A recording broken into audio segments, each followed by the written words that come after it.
desarrollada o muy respetuosa, quizás, ¿sí? Entonces voy a hacer el esfuerzo de desarrollar respeto y voy a poner interés en escuchar. Entonces no me sirve un ejercicio. El esfuerzo significa que quiero estar atento, quiero estar alerta, quiero crecer en esto. Entonces lo voy a hacer con mis hijos, lo voy a hacer con el chofer del taxi, lo voy a hacer con el cliente de PSA, lo voy a hacer con mis colegas de PSA, con mis amigos. Quiero ser alguien que escucha. ¿Ven? Entonces estoy haciendo algo adentro mío, es una construcción. ¿Ven? El esfuerzo espiritual nutre el estado interno del ser. ¿Sí? Sobreponer la ira conlleva un gran esfuerzo espiritual. ¿Sí? ¿Están dispuestos? ¿Sí? Que no es nada más que un ejercicio. ¿Sí? Porque me compromete enteramente. ¿Sí? Entonces, tiene muchas facetas y una progenie. Trata de proteger y defender algo. Por lo general, cuando nos enojamos, estamos presos de la ilusión de que yo estoy perdiendo algo.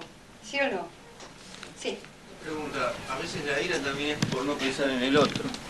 Sí, en la forma de egoísmo. El costo que nosotros pagamos por enojarnos es altísimo. Es altísimo. Si hicieran una relación costo-beneficio, ¿elegiríamos enojarnos? No. Porque enojándonos perdemos todo. ¿Lo ven? Pero sin embargo, yo me enojo en la ilusión de no perder. ¿Sí? Por ejemplo, si en una reunión nadie me está escuchando, nadie me da la razón y yo levanto la voz porque quiero ser escuchado, yo estoy... ¿Cuál es el miedo que tengo? De no ser tenido en cuenta, o de que mi opinión no sea evaluada o considerada, ¿ves? O mi aporte. ¿Ves? Siempre es porque quiero proteger o quiero... Es una ilusión, no quiero perder algo, ¿sí? O nos podríamos preguntar, ¿es una herencia del pasado o de familia? ¿Podemos decir que porque mi familia todos se enojan, yo me enojo? La ira tiene que ver con algo en el carácter de la persona. Entonces, ojo con esta proyección. ¿Ven la cara de este señor? Hay mucha luz. Pero, según el diccionario de Oxford, es un sentimiento instintivo que lleva al extremo de frustración. Entonces, vamos a ver los tipos de ira que hay. Bueno, este señor, no sé si lo alcanzan a ver, pero está tan enojado que mejor que lo veamos así, despacito. Entonces, toma la forma de una respuesta a la frustración. Es la consecuencia de creencias, que es lo que estábamos hablando. Lo usamos como un recurso para conseguir algo que queremos. Toma esta forma, como diciendo, esta es la forma con que yo voy a lograr algo. Libera o descarga emociones acumuladas, que es lo que alguno de ustedes ya expresó. Ahora vamos a hacer un ejercicio. Bueno, acá ustedes no lo alcanzan a ver. ¿Todos tienen lápiz y papel? Sí. ¿Nos pusimos de acuerdo que vamos a hacer un esfuerzo espiritual? Sí. Bueno, entonces, vamos a preguntarnos si tengo ira. Rabia no es la palabra porque es la traducción de un PowerPoint en portugués, ¿no? Pero ira. ¿Tengo ira o no? Entonces nos vamos a ir haciendo algunas preguntas. Por ejemplo, yo las voy leyendo. No las copien, no las copien. Solamente pongan sí o no. ¿Ok? Entonces, cuando alguien que está mal informada me enfrenta. Sí, cuando alguien que sé que está mal informado me enfrenta, yo estoy preparando mi refutación antes que la persona termine de hablar. Escriban, escriban. Vamos a hacer nuestra autoevaluación, ¿ok? ¿Seguimos? ¿Olvido fácilmente cuando alguien me hace una injusticia? Anoten, anoten.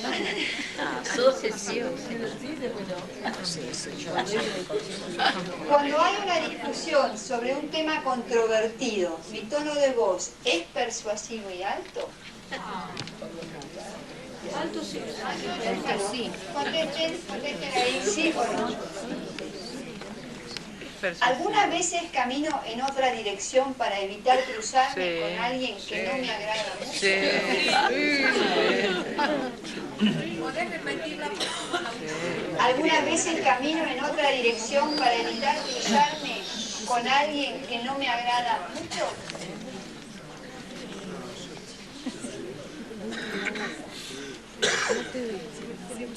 Cuando voy a enfrentar una situación importante o exigente, ¿mi tensión aumenta? Sí.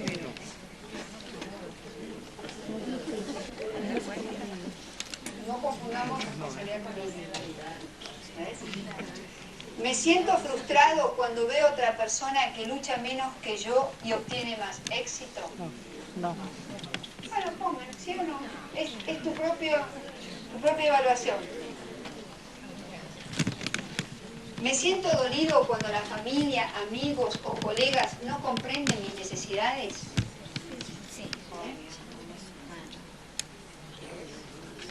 Cuando estoy en desagrado con alguien, habitualmente cierro cualquier comunicación con él. Sí. ¿Puedo repetirla? Cuando estoy en desagrado con alguien, habitualmente cierro cualquier comunicación con él o ella. Son las preguntas que me hago. ¿Tengo pensamientos de crítica con bastante facilidad? Puede ser hacia las cosas, hacia las situaciones o hacia las personas. ¿La impaciencia me toma con más frecuencia de lo que me gustaría? A veces el desánimo me hace querer desistir. ¿Puedo ser bastante agresivo en mis negocios o incluso cuando estoy jugando un juego solo por diversión? ¿Puedo ser bastante agresivo en mis negocios o incluso cuando estoy jugando un juego solo por diversión? ¿Lucho emocionalmente con las cosas de la vida que no son justas?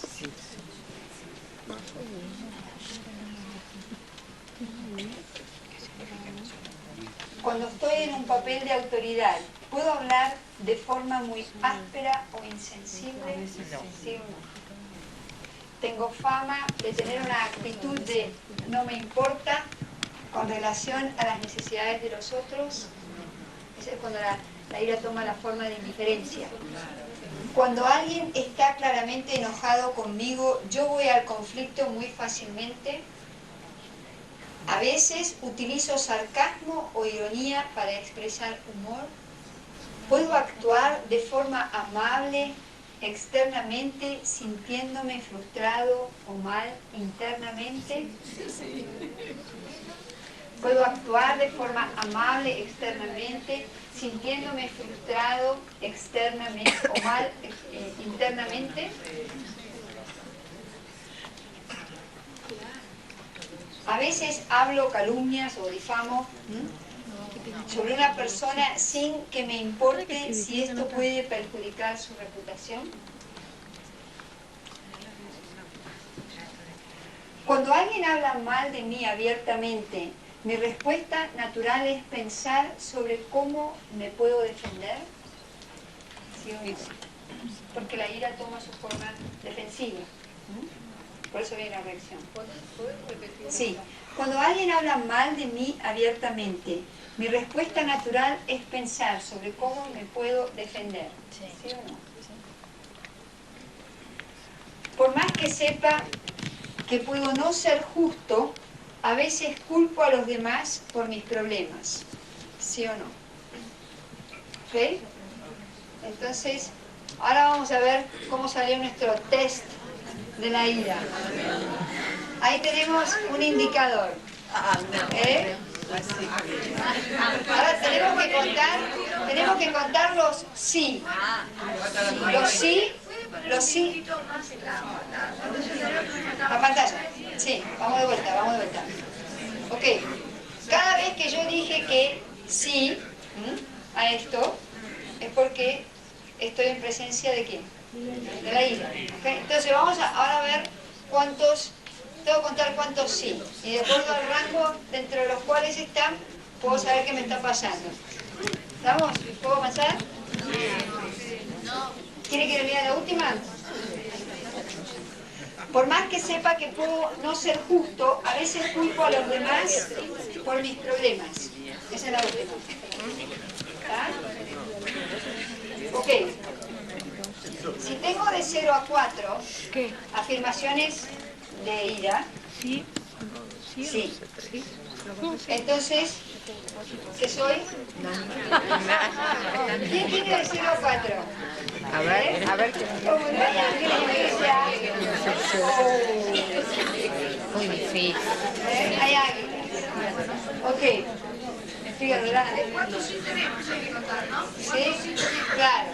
Si tengo de 5 a 9, soy bastante espiritual. ¿Cuántos tenemos de 5 a 9? Bravo. Si tengo de 10 a 14, su ira es probablemente más constante de lo que le gustaría. Me enojo más de lo que... Algunos por ahí. Ok. Si es de 15 a 19, probablemente tiene algunas decepciones. Y si es de 20 a 21, no desista, la ira puede ser administrada. Entonces, ahora vamos a hacer un ejercicio. ¿Ok? Todos ahora sabemos un poquito más cuánta ira tenemos. ¿Ok? Vamos a hacer un ejercicio. Vamos a enumerar las 4 maneras principales que usas para expresar tu ira. Identifica ahora. Necesitamos un poquito de silencio para que pueda trabajar internamente y pueda entonces detectar cuáles son las 4 maneras principales que uso para expresar la ira. Recién vimos una lista de las formas que toma, ¿sí? Entonces ahora, mirando nuestra propia vida, ¿cuáles son las maneras principales que uso para expresar la ira? Gestos agresivos, Puede palabras. ser una sola. Puede Es ser una palabra de silencio. indiferencia, evasión, Silencio. agresión, indicando debilidades. Hay una que es la madre. Hay una de la que vosotros dependen. Porque ustedes dirían, hay que poner atención a todo. Pero trata de esas 4 maneras. Fíjate cuál de ellas tienes que ponerles más atención. ¿A cuál de ellas le tienes que poner? Sí, ¿lo ves? Entonces ya no estoy ignorando. ¿Ves? Y de repente veo que mis relaciones humanas se están rompiendo o se están enflaqueciendo. Y me pregunto, ¿cómo puede ser que ahora nos llevemos así? Eso es ignorante, ¿no? Pero cuando yo empiezo a entender qué tipo de... cómo nos tratamos, cómo nos hablamos, qué sentimos, qué pensamos, entonces ahora sí sé. ¿Ves? Entonces, ganarle terreno a mi propia ignorancia es ir poniéndole luz a las preguntas que representan la oscuridad en mi vida. ¿Ven? Entonces, vamos haciendo esfuerzos que nos van habilitando capacidades internas que nos van dando más y más libertad. Porque no enojarme no significa no decir lo que tengo que decir. ¿Sí? Pero lo que está clarísimo es que el éxito de esa interacción está en manos del cómo.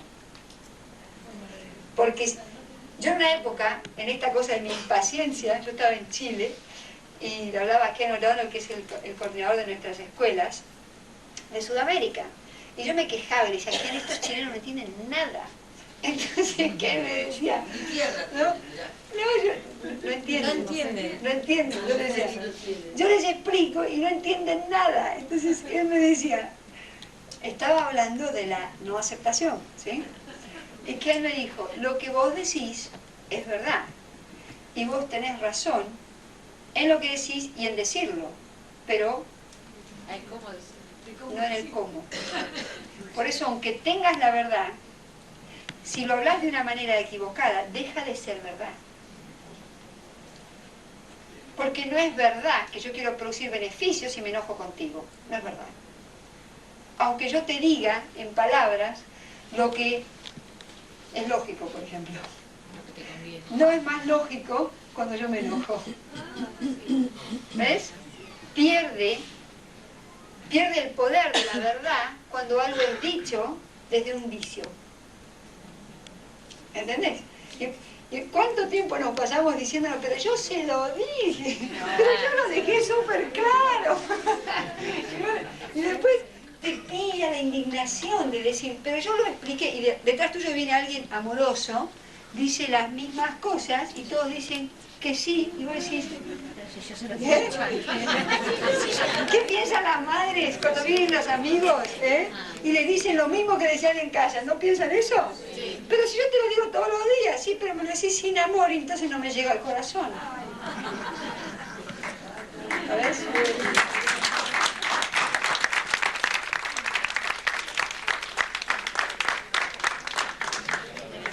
¿Lo ves? Entonces, ¿identificamos a cuál le tenemos que poner atención? ¿Sí? Ok. Ese lugar que necesita nuestra atención es como que está a oscuras, ¿sí? Una zona, tal vez este autor de tus zonas erróneas, o el estado de debilidad.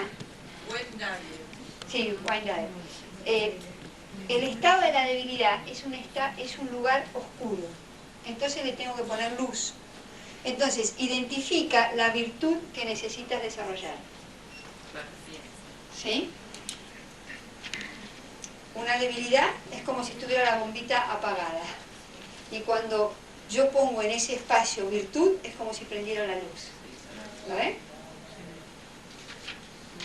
Entonces, ahora piensa, si ya identificaste cuál es la que necesita más tu atención, entonces ahora vas a ver cómo. Entonces piensas, ¿cuál es la virtud que yo necesito desarrollar? Compartan con la persona, no con la que hablaron primero, ahora con la del otro lado. Una ya sabe por qué estoy aquí y ahora la otra se va a enterar qué voy a hacer. Cuéntenle, ¿qué descubrí? ¿Qué cualidad necesito desarrollar?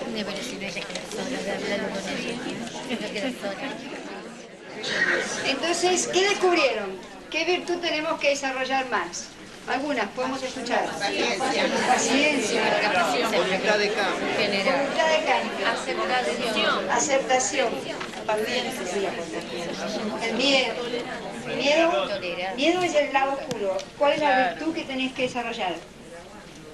Fortaleza. Yo la paciencia. No sé, entonces, Coraje, quizás. Coraje, miedo. puede ser. Autoestima. Autoestima no es una virtud, es un estado de ser. ¿Qué es lo que habría que, cómo sería? Porque, por ejemplo, yo, Autoconfianza autoconfianza, entonces, es la cualidad. la cualidad. Moira, entonces de miedo que era... Escucha es una capacidad. Escucha es una capacidad. ¿Cuál sería la virtud? Porque uno puede escuchar la próxima revolución o escuchar desde... ¿no? Uno puede estar escuchando chismes o estar escuchando cosas útiles. Escucha es solo la capacidad, pero ¿cuál la virtud? observación, en este caso yo lo puse como la observar, Ok. observar la situación. Lo puse como Tolerancia. Bien, la virtud que te va a permitir observar para escuchar es la introversión. La introversión. Claro. La tolerancia. Sí. La tolerancia. Yo puse el enojo, o sea, como la parte que necesito luz vendría a ser el enojo, porque me enojo y conmigo misma, Ok. mal, de autodestruirme, que es lo peor. Puse como la virtud la inteligencia, o sea, creo que si soy más inteligente no voy a llegar a enojarme de tal manera. Inteligencia no es exactamente una virtud, pero quizás sabiduría. La sabiduría es una virtud. ¿Ves? Entonces, actuar desde la sabiduría te va a permitir que esas palabras, esas acciones tengan esa fuerza detrás. Virtud, ¿se acuerdan que hablábamos en otro encuentro? Que es la fuerza que hay detrás de la acción, que le va a dar forma a la acción. ¿Sí? Sí, ¿alguien más? ¿Allá? Yo en este momento estoy con un conflicto. Sí. Porque estoy poniendo, bueno, siempre, pero digamos para saber si es ira, una forma de ira o no, la protección desmedida. O sea, sobreproteger a mi familia, sobreproteger a la gente a lo mejor de mi equipo, tratar de acompañar, de decir, yo lo Ser hago. posesivo. Sí. ¿Es una forma de ira? Es miedo. Es miedo. Nace tu desconfianza. ¿Cuál sería la virtud que necesitas? O sea, es el... Yo siempre El sentir como que... Sos indispensable. En realidad, por ejemplo, ¿por qué? No, pero es que no sirve lo que a cada uno le pase porque aprendemos todos. ¿Por qué yo sobreprotegería a un hijo? Porque no confío en él. Si yo viera, es que ahí está, mirá, hay una diferencia entre creer que confío y confiar mismo. Y el indicador es que sobreprotejo. ¿Sí? Yo puedo creer que confío, pero porque de hecho no confío, sobreprotejo. Porque si yo confiara mismo, de hecho, le daría la libertad para que elijan sin que yo tenga miedo de cuáles van a ser sus opciones, porque confío en él. Primero no confío en mí. Entonces, ¿lo ves? Porque nosotros podemos estar viniendo desde creencias. Yo creo que te amo y por eso me preocupo. Hay cosas que son delegables y otras que no son delegables, ¿no? Hay cosas que son delegables. Sí, claro. Sobreproteger a alguien es no confiar en su capacidad individual de elegir lo mejor para sí. Porque todos tenemos virtudes para poder hacerlo. Pero cuando yo no las veo, pienso que no las tienes. Entonces, te poseo. ¿Ves? Entonces, sí. No, decía que primero tengo que confiar en mí antes de Sí, pensar que sí. no confío en mi hijo. Es profundo lo que estamos haciendo. ¿Eh? Siga, siga. ¿Atrás? Siga, siga. ¿Vos crees? Mi problema es que no me reconocía tan enojada, aparentemente por las cosas que estoy leyendo, parece que me enojo más de lo que Parece que creía. no más de lo que pensaba. Porque una de las cosas es que, bueno, no hablo o me callo, o sea, estaría dentro de la ira represión. ¿Ves? ¿Qué virtud necesito para poder reconocerme? Hablar. Por ejemplo, cuando nosotros nos Hablando poco. reprimimos emociones, no expresamos lo que podemos expresar que por ahí traería beneficio, básicamente es por miedo. Y eso inseguridad, falta de confianza, ¿ves? Entonces, hay cosas que las estaría haciendo hacia adentro, no las expreso hacia afuera. Pero, por ejemplo, me violento. Para los médicos, por ejemplo... Es más dañino. Es más dañino. No sé si es más dañino, porque las dos cosas son equivocadas. O sea, explotar, por eso acá les puse lo de la mecha corta. Tenemos un fósforo, que es un estímulo, que puede ser la situación, que es un detonante. La mecha es lo que pienso y lo que siento frente al estímulo, ¿no? Porque ¿qué es lo que el fósforo qué hace? Quema la mecha, ¿sí? Entonces, mis pensamientos, mis sentimientos y la bomba son las acciones internas o externas que hago como fruto de que el fósforo conecta con la mecha. Por ejemplo, veo que está pasando algo y entonces está pasando algo que es indignante. Es el fósforo. Entonces, ¿yo qué pienso? Entonces yo pienso que indignante. ¿Sí? Entonces ahí el fósforo prendió la mecha. La idea es como de apagar el fuego con nafta. Sí, lo aumentás, ¿ves? Entonces, ¿qué va a pasar adentro mío? Se va a construir una reacción. Entonces va a explotar una bomba. Y eso no está saliendo de afuera, está viniendo de adentro. Es una acción, la reacción es algo interno que después se manifiesta. ¿Ves? Entonces aquí tienen un poquito más... Bueno, están en color... Pero bueno, el disparador o el detonante es el evento que enciende la mecha. Después dice, la mecha misma es la mente que reacciona en la forma de sentimientos y pensamientos. Se crean adentro mío, ¿sí? Y después, la bomba es el cuerpo que responde fisiológicamente y también a través de palabras y de acciones. Entonces se produce la explosión. Entonces, lo interesante es ver que para cualquier emoción que yo identifique que me está haciendo infeliz, o sea, la ira, pero ya no estamos en el gran capítulo, sino estamos en el específico. Decimos, ha tomado esta forma o esta forma. Y es interesante lo que vos decís porque yo podría tener una autoimagen como que yo nunca me enojo. Yo nunca me enojo. Sin embargo, la ira tiene formas, y tiene formas muy imperceptibles, muy sutiles. Quizás la indiferencia que yo tengo es muy sutil. Quizás yo le hablo a la persona con quien yo soy indiferente. ¿Viste? ¿Te has visto? Hablarle a alguien porque te parece que eso es lo correcto, pero en el fondo tengo la persiana baja acá. Lo dejé afuera.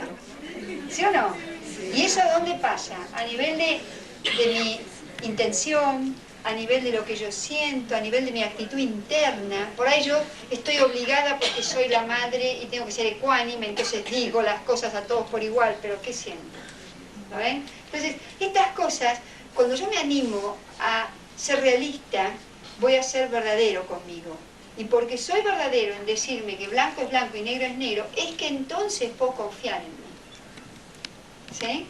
Porque cuando yo me engaño, por ejemplo, si yo me engaño y digo que lo que yo hago mal está bien, nunca voy a creer en lo que yo diga que hago bien. Y eso me va a llevar a una frustración muy grande, porque voy a dudar de mi capacidad. ¿Lo ven? Entonces, me sirve ser honesto, me sirve la observación consciente, me sirve ser coherente conmigo mismo. ¿Ves? Y por ejemplo, vos decís, yo descubrí que me enojo más de lo que pensaba. Ok, está bueno eso. ¿Y desde dónde lo estoy viendo? Desde el observador. El observador es la mirada espiritual que me permite entender la realidad tal cual es. Pero porque es verdad, no lastima. ¿Lo ven? Es como si fuera que estoy parado en un balcón mirando la calle. Veo todo lo que pasa, pero nada me toca. ¿Lo ven? Pero lo veo. Y entonces sí sé lo que pasa. Cuando yo entro en ese estado del observador, esto es un trabajo espiritual interno. Y me observo, digo, ¿cómo estoy haciendo las cosas? El ejercicio que hicimos recién era como que estábamos en el balcón del observador diciendo esto es sí y esto es no. Esto es sí y está todo bien. Ahora sé lo que sí es y lo que no es. Pero porque es verdad, la verdad nunca lastima. ¿Lo ven? Entonces y acá hay una distinción importante que tenemos que hacer. Cuando yo hago un trabajo espiritual, estoy escuchando la voz de la conciencia. Cuando yo no hago un trabajo espiritual, estoy bajo el yugo del ego. Y a veces hablan palabras muy parecidas. La diferencia, ¿cómo me doy cuenta? Es que el ego lastima. Y la verdad nunca lastima. Es muy distinto que yo pueda, por ejemplo, que yo diga que me equivoqué y tengo que aceptar mi fracaso o mi error. Porque para eso yo tengo que usar honestidad. Si yo uso la honestidad para decir que yo estoy equivocado, eso me va a aliviar, me va a liberar. Pero si yo desde el ego justifico mi error, ¿sí? Yo me estaría diciendo lo contrario, que lo que está mal está bien. Eso me esclaviza en la ilusión. ¿Lo ven? Por eso la verdad nunca lastima. La verdad te da poder. La verdad te hace un ser libre. Porque si esto está mal, me voy a preguntar cómo lo puedo poner bien. ¿Ves? Y entonces estaría dándome la oportunidad de desviar mi curso, de dirigirme hacia algo que me hace bien. Porque el mercurio de la verdad es el termómetro de tu felicidad. ¿Sí? ¿Estoy bien o no estoy bien? ¿Cómo me siento? Por más que el ego diga, vos tenés razón, vos podés maltratar a todo el mundo, vos podés infundir miedo en la gente, porque yo soy el jefe, porque estoy a cargo, porque soy antiguo, porque no sé qué, no sé qué.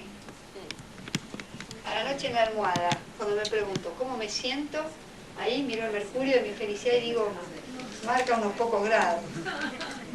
¿La ves? O está bajo cero, o el frío polar. ¿Ves? Entonces, yo nunca voy a poder engañarme a la luz de la conciencia.